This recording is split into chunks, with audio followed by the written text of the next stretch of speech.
Hey everyone, welcome back to the channel. Thanks for tuning in for another episode. Today we're going to talk about some misconceptions in the fishing industry that I honestly believe is causing some anglers a lot of missed opportunities when it comes to the number of fish that they catch and potentially even some of the biggest fish that they're going to catch.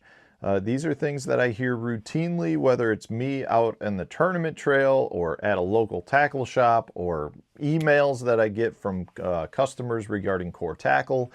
These are just misconceptions that I hear that I think a lot of anglers don't fully understand. And if I can provide a little bit of light on it, maybe that'll help some people catch a few more fish. So let's talk about the first misconception, and that has to do with line twist. So often I hear anglers talk about line twist as being a finite issue that will either determine that they use a bait or not use a bait.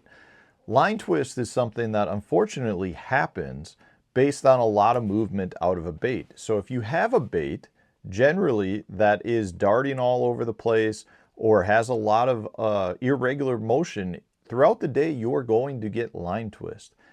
In my opinion, that line twist should not dictate whether you use that technique or not. In a lot of instances, that line twist is the reason, or not the reason, but it's the result of using the correct technique. And that means if you're using the correct technique, you're going to catch more fish. So I talk to a lot of individuals that just will not use certain baits, like a drop shot, for example. Drop shots they create a ton of line twist, but they're also one of the best fish producing techniques that we have. And I know a lot of anglers that will not throw a drop shot because it gives them line twist and they don't like the headaches that they get from the line twist. Well, I'm personally going to tell you that I think you're making a big mistake. You look at line twist not necessarily as something that's a negative, but it's the result of using the correct technique in a lot of instances. Now, having said that, if you've got a bait that's not rigged properly, you might be getting line twist from it. That's not what I'm talking about. If you have a bait, if you don't fully understand how to rig a bait properly and you're getting line twist, well, that's more an angler error at that point versus a technique error.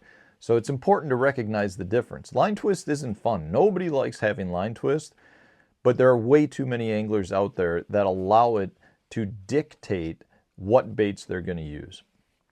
Today's video is brought to you by the Deep Dive app.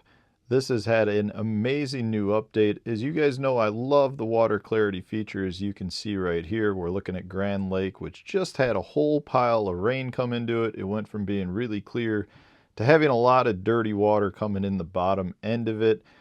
Just an amazing feature to be able to determine where the clear water is versus the muddy water. So Deep Dive has just also introduced stream flow. Now this is a really cool feature that shows all of the water input coming into certain reservoirs and the amount of water coming in. So they measure it in cubic feet per second.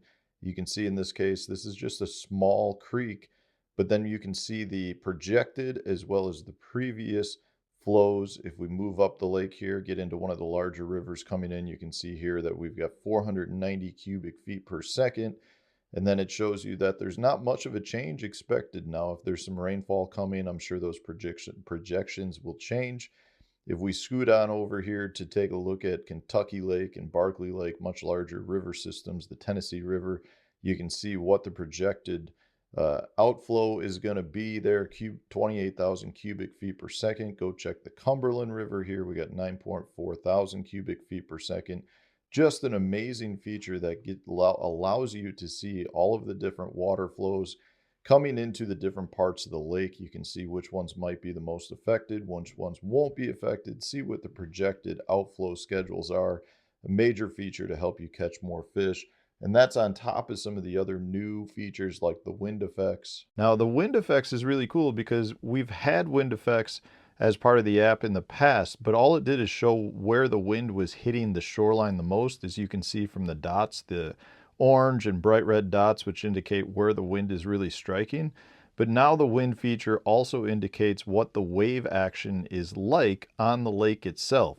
So some of the features you're going to get from this is determining where to get from place to place safely by avoiding the heavy rough water conditions, You'll be able to determine where you may have some of the strongest current flow and some of the places where you can fish to stay protected. Now, along with that, you still have some of my favorite features like the patterns that you've got on the lake that indicate the best baits and lures to fish with. You've also got the water inflow app, which shows you where a bunch of the rain input comes in. That can be an amazing pattern to fish throughout the year. Just a great feature to have. So many positive features anytime you're fishing or using the Deep Dive app. Just points you in the right direction to catch more fish. Whether you're a tournament angler or a local fun fisherman that's just out to catch a few fish, the Deep Dive app will help you catch more fish next time you're out on the water. Another misconception has to do with hook gap. So many anglers out there feel like you have to have a large amount of hook gap in order to hook fish. That is not true at all. In fact, a lot of times you can have too much hook gap.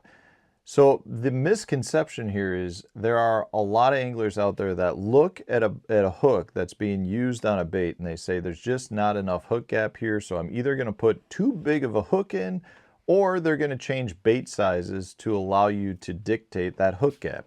You should never choose a bait based on the hook gap. You should choose the bait that you think is the correct size for the situations that you want to use.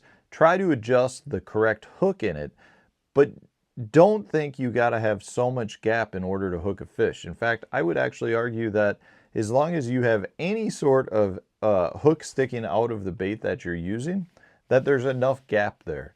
And then a lot of times, too much gap is as much of a hindrance. But it's funny to me how often I hear of anglers talk about hook gap, and I think a lot of anglers don't fully even understand what the hook gap is referencing.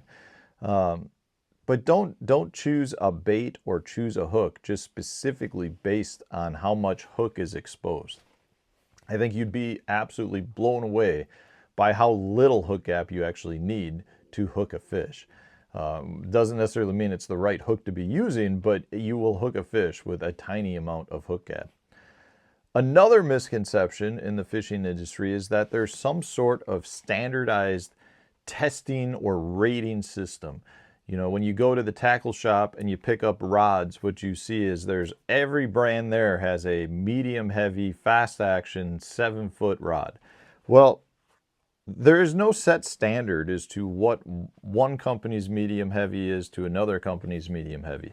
And that's across the board with fishing tackle.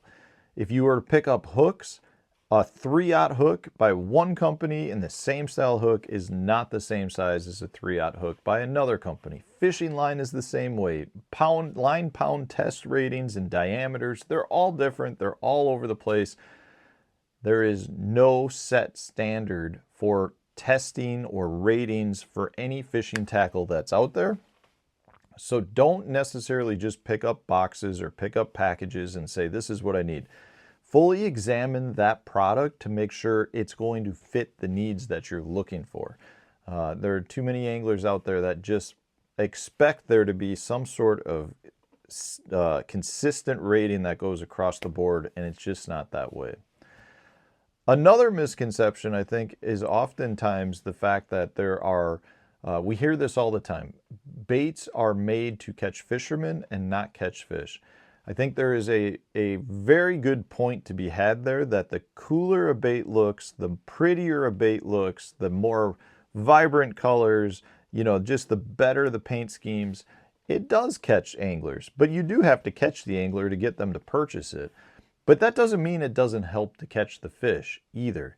I do think that as a rule of thumb, generally speaking, you can have a group of colors that will perform the same way, meaning you might have your shad colors, you might have your black and blues, you might have your bluegills, and within each of those hues, there's a ton of variation. You don't necessarily probably need most of that variation. Now, having said that, over the course of my career, it's not that I can count on my hand the handful of times I've seen color make a difference. It is a ton of times I've seen color make a difference, to the point where somebody was throwing watermelon with black flake and somebody else was throwing watermelon with red flake, and that red flake outperformed the black flake dramatically. I've seen that so many times. I've seen it where somebody's throwing black and blue and somebody's throwing green pumpkin, and the green pumpkin outperforms.